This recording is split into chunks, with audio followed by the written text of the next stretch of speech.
before us the opportunity to forge for ourselves and for future generations a new world order, a world where the rule of law, not the law of the jungle, governs the conduct of nations.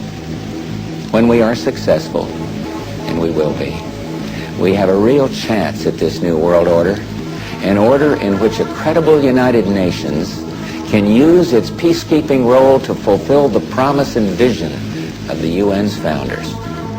Fala, meus queridos amigos do canal Últimos Dias, é com muito pesar que eu faço esse vídeo sobre a reforma da Previdência. Se nós tivéssemos políticos de vontade e coragem, o nosso país seria outro. Infelizmente, os nossos políticos se venderam ao sistema. Então, meus amigos, o que nos resta é nos preparar. O que acontece? Tem um canal chamado Ciência de Verdade, vou deixar um trecho de um vídeo dele, o professor Afonso.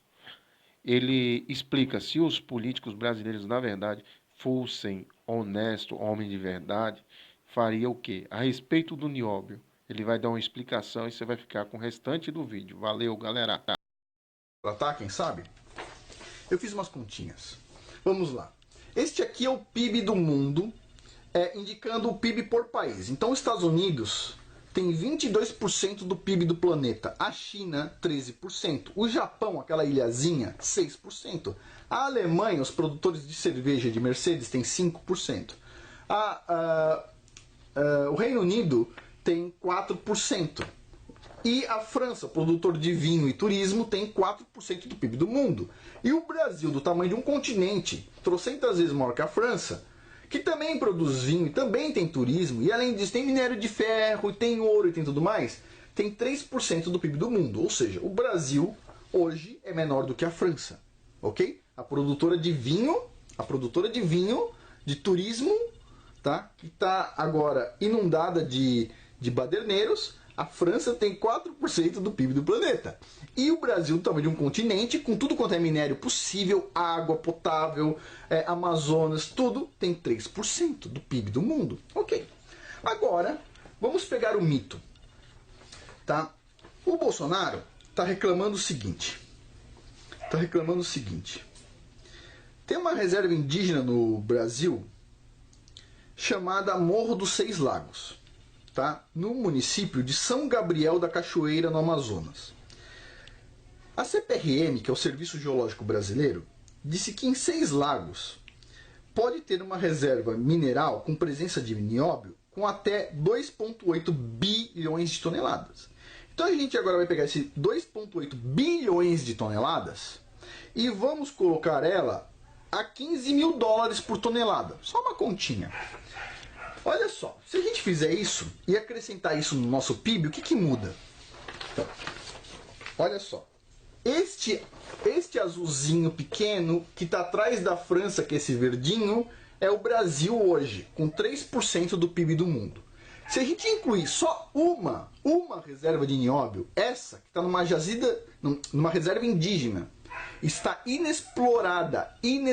Se a gente incluir uma reserva de nióbio do Brasil, este tamanho passa a ser este tamanho aqui, tá? Incluindo uma jazida de nióbio. Só uma, nada mais. A gente passaria a ter 37% do PIB do mundo. O Brasil seria 2 vezes maior do que os Estados Unidos. O Brasil seria quase 4 vezes maior do que a China. Só uma reserva de nióbio, só uma. Agora, isso considerando o nióbio a 15 mil dólares por tonelada. Porque se o Brasil fosse esperto, e ele poderia fazer ainda, aumentar um pouco o preço do nióbio, por exemplo, para 60 mil dólares a tonelada a cada 1.000 quilos. O PIB do Brasil passaria a ter 69% do PIB do mundo. Ok? Esse aqui seria o Brasil, com uma reserva de nióbio. A reforma da Previdência é a reforma da não aposentadoria. Eu vou dar um exemplo aqui muito claro. Um motorista de ônibus, se nós pegarmos a carteira dele de trabalho, ele não vai ter só uma carteira, ele vai ter 2 carteiras. Porque há um processo de admissão e demissão. Admite e demite. Ele precisa, com a reforma da Previdência, estar empregado aos 65 anos de idade e ter contribuído 15 anos para a Previdência Social. Apesar de tudo isso, ele ainda terá uma redução no seu benefício previdenciário para 60%. Veja, como é que eu posso ter um motorista de ônibus contratado por uma empresa aos 65 anos de idade? Como é que eu vou ter, e eu estou falando de um motorista de ônibus, imagine um pedreiro construindo um edifício com 65 anos de idade. Nenhuma empresa quer, tendo um exército de desempregados como esse no Brasil. Então o que vai acontecer? As pessoas não vão poder se aposentar. Duas pessoas casadas que contribuam para a Previdência, se uma delas falecer, o outro não vai poder receber a pensão. Isso também é um absurdo, ou seja, é uma apropriação dos valores recolhidos pelas pessoas. A Fiesp fez um levantamento por meio do seu instituto, Decontec, e previu uma corrupção, um desvio de 64 bilhões de reais anuais no Brasil pela corrupção. A ONU diz que são 200 bilhões de reais. E o déficit da Previdência, que o governo diz, são apenas pouco mais de 100 bilhões de reais. Ou seja, se o Brasil parar a corrupção em um ano, nós já temos o déficit anunciado da Previdência coberto pela não corrupção. Então o problema não é o servidor público, não é a Previdência Social. O problema do Brasil é a corrupção. Paulo Guedes quer economizar 1 trilhão com a proposta de reforma da Previdência, a PEC 6 de 2019. Mas você sabe de onde sairá essa economia de 1 trilhão? 715 bilhões de reais sairão do Regime Geral de Previdência Social, o RGPS, cujo teto do benefício pago é de R$ 5.839,45. Porém, mais de 80% das pessoas recebem apenas até 2 salários mínimos. Portanto, a maior parte desses 715 bilhões sairá das pessoas que vivem com menos de 2 salários mínimos. 182,2 bilhões sairão da redução do benefício assistencial, o BPC, pago a idosos miseráveis e do abono salarial. A PEC corta esse abono de quem ganha entre 1 e 2 salários mínimos. Somente quem recebe até 1 salário mínimo mensal continuará recebendo uma vez por ano um abono no valor de 1 salário mínimo. Então, vamos fazer as contas? 715 bilhões mais 182,2 bilhões dá quase 900 bilhões, que sairão dos mais pobres. Mesmo subtraindo a parcela de 27,6 bilhões, que é referente à ínfima redução de alíquota da contribuição do INSS, que estão prometendo, temos cerca de 870 bilhões da economia que esse governo quer fazer, sairá dos mais pobres. Os outros cerca de 200 bilhões sairão de servidores públicos, que terão sua aposentadoria adiada e aumento de alíquota de contribuição previdenciária, que já é calculada sobre o valor bruto que recebem. Portanto, é mentira que essa reforma da Previdência é para combater privilégios. As mudanças que ela pretende fazer irão atingir principalmente os mais pobres, que terão que trabalhar muito mais e contribuir por muito mais tempo para ter direito a uma aposentadoria. E para onde irá esse trilhão, que será retirado principalmente dos mais pobres? É inacreditável. Irá para bancos. Quem diz isso é o próprio ministro Paulo Guedes. Assista. Quando dissemos que a reforma da Previdência pede 1 trilhão, o raciocínio é muito simples. Tem 2 dimensões aí, a contemporânea e a intertemporal.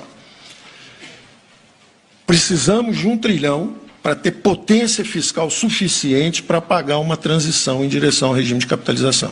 Isso é como um foguete, o lançamento de um foguete. Até escapar da força de gravidade, sai com potência. Depois que escapou da força de gravidade, você lança o outro, é fácil. O sistema de capitalização vai ser fácil lançar se esse tiver potência fiscal suficiente para pagar o período em que os mais jovens começam a fazer a transição para o outro regime.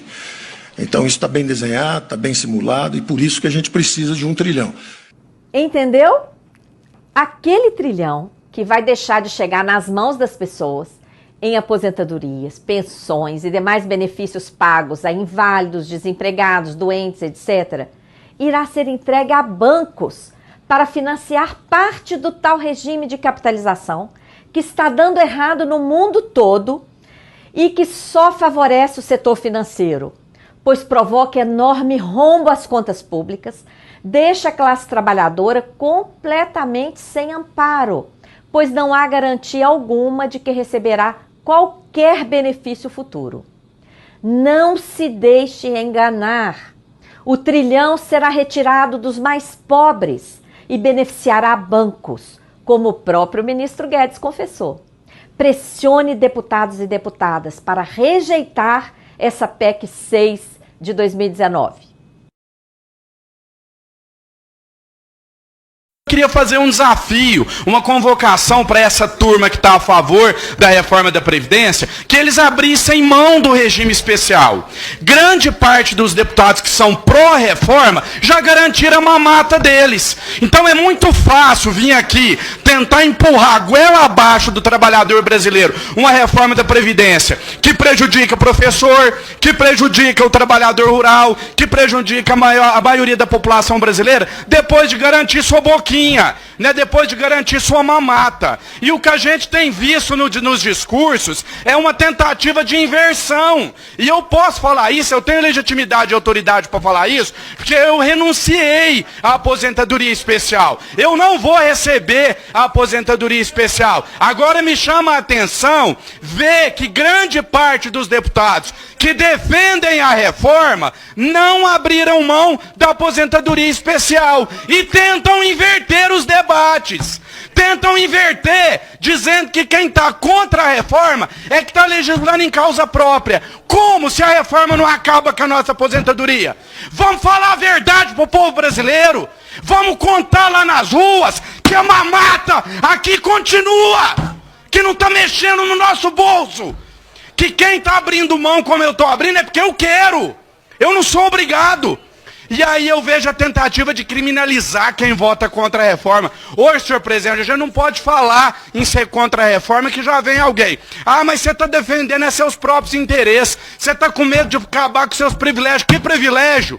Que privilégio nosso que a reforma acaba? Não acaba com privilégio. Nossa, a reforma não é boa, vamos entrar nela. O que nós, deputados, estamos esperando para entrar nela? Vamos mergulhar todo mundo de cabeça nessa tal dessa reforma, se ela é tão boa. Hoje nós estamos vendo aqui na casa o presidente Rodrigo Maia recebendo governadores que querem que o relatório volte a contemplar estados e municípios com a reforma, porque eles querem evitar os desgastes nos seus estados. Mas que desgaste? A reforma é tão boa, gente. Vamos todo mundo para dentro da reforma. É porque o povo não tem lobby aqui dentro, ou melhor, não tinha, porque agora tem. Esse debate da reforma da Previdência não é um debate honesto, porque é um debate onde as pessoas estão sendo enganadas. A grande mídia não dá espaço para os economistas que são contra a reforma, que falam a verdade da reforma. Isso tira a legitimidade do debate, porque o povo brasileiro não está tendo a oportunidade de ouvir o outro lado, de ouvir a verdade. Ah, mas a reforma vai acabar com a aposentadoria dos futuros deputados. E se a maioria que for reeleito? O povo vai continuar pagando a mamata aqui até quando?